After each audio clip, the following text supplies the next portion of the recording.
My husband is a 5th grade public school teacher. There's nobody more terrorist-like than my husband. Oh, save me, President Bush, save me. Oh my God, with the number 2 pencils? They're nuts, these teachers, right? With the dry erase markers and the recess and get back on time, kids. Where's your homework? Terrorism. Oh, it gives me a headache to even talk about these assholes, but I'm going to, because something happened, and as I would travel around the country, I started seeing a lot more ties on college campuses, right? A lot more uptight young people, just a lot more closed doors, not so much organizing. Forget about kegers and beer bongs. That was the Clinton years. These guys are prescription meds only.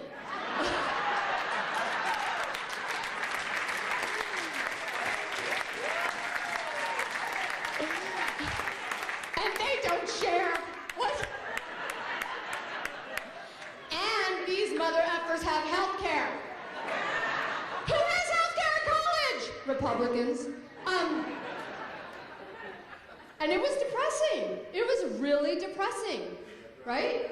57 million Americans, no health care. 47 million workers living below poverty. The fact that more women will file for bankruptcy in this country than will graduate from college. Oh my God. As my Jewish friends say, that is a shanda, you guys. That is disgusting. And that's what they created. Oh, but the economy's great. For who? Dick Cheney.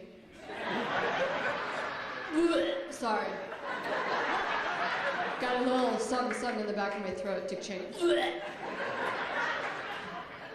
the only time I have bad gag reflex. Watch, Dick Cheney. Horrific human being. Hey, you want to know some gossip? Did you know that Dick Cheney's oldest daughter was born 9 months and 2 days after he received his draft notice? The one time that fucker hit a target?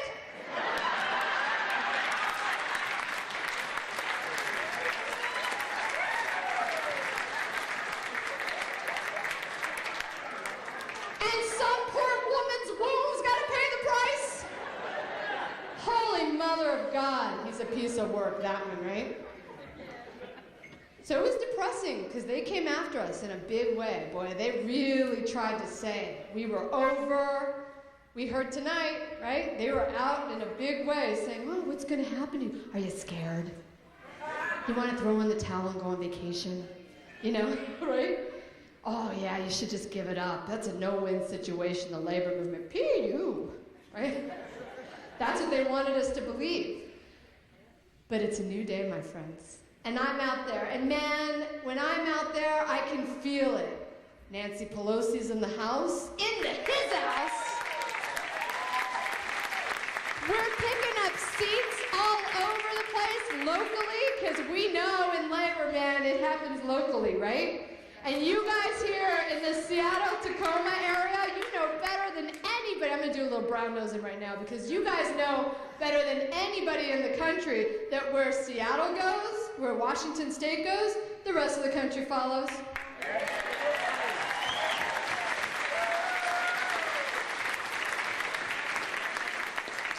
Remember 15 years ago when the labor movement in Washington started talking about environmental issues and everyone was like, eat some more granola, you Birkenstockers, right? And now we're all like, oh my God, how do you do biodiesel into your car, right? Everybody knows where Washington goes, the rest of the country follows. Even old Mitt Romney's copying you guys. How crazy is that? That he just announced that he is tying his economic policy, he wants to tie the minimum wage increase to what? That's right, cost of living. Oh, hi, has somebody been to Seattle? As Rick and I were talking about earlier, though, that'll last about 5 more minutes, right? Until his fundraisers go, it's on the economic index, eh?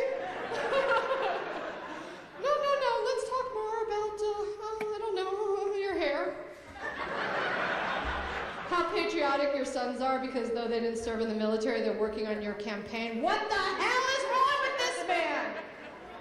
Oh my God. But things are getting great. I talk to people all the time on my radio show. I talk to students in Florida. I talk to workers all over this country. I talk to amazing labor leaders and community leaders who are doing things locally that are affecting all of us nationally. We know that we can think globally all day long, every day, but we've got to act locally. And nobody does that like labor. And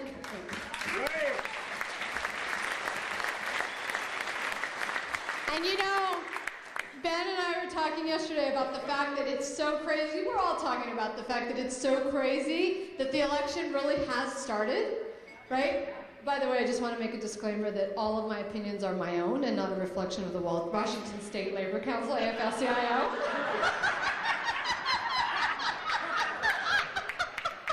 All right, that's bullshit, but what is wrong with me?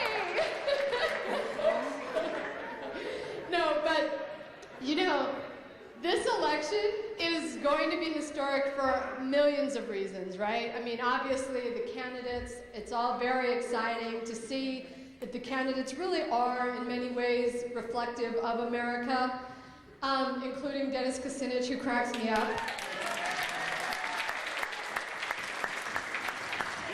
If you guys watch the AFL-CIO debates on MSNBC, okay, was there any better movement, any better moment in political history than when Dennis Kucinich goes, "Are you with me?" Like, they're all talking very seriously, right? And for no apparent reason, he's like, "Can I count on you?" I love it. It's very exciting. It's very exciting, all of the candidates and the choices that we have. But I think what's even more exciting is that for the first time, certainly in my lifetime, the candidates aren't just showing up at our labor banquets asking for endorsements and money. They really understand that they better know that working Americans have to pay rent, have to pay mortgages, have to pay for parking on the city streets when they already pay taxes, have to pay for gas, have to pay for all the things that they have to pay for, only we have to do it on a working person's budget. And they better speak for us, because gone are the days where we write the big fat checks just because they come to our events and they shake a few hands and they say a few nice words about, you know, the good old days of labor and their great-great-grandfather who was a UAW member. F that.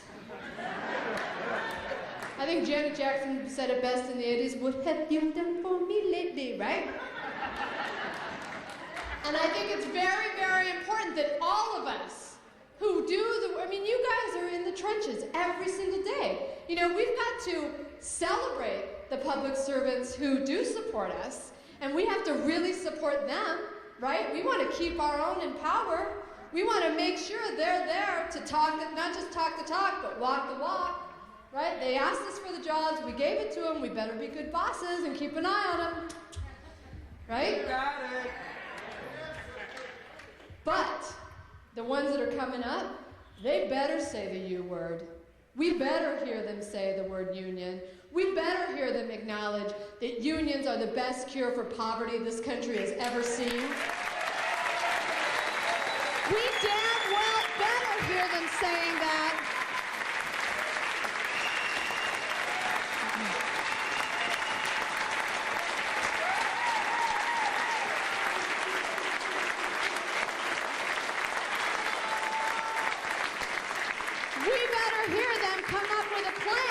To save the middle class, and that better include union density, and that better include a little thing I like to call the Employee Free Choice Act.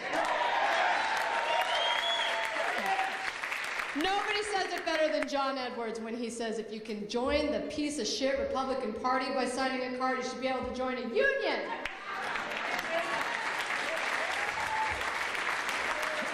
I may have editorialized a little bit there. But you know what? Here's the thing. I think that we need to train anybody who's running for elected office. We need to teach them something very simple. And I actually learned this lesson from Jennifer Lopez. That's right. You know, when I was working with Jennifer Lopez, it really struck me how she does not apologize for who she is in any way, shape, or form, and that's a lesson that we could all take and learn and run with. You know, Jennifer, let's face facts, people. Jennifer's got a big badunk-a-dunk, right?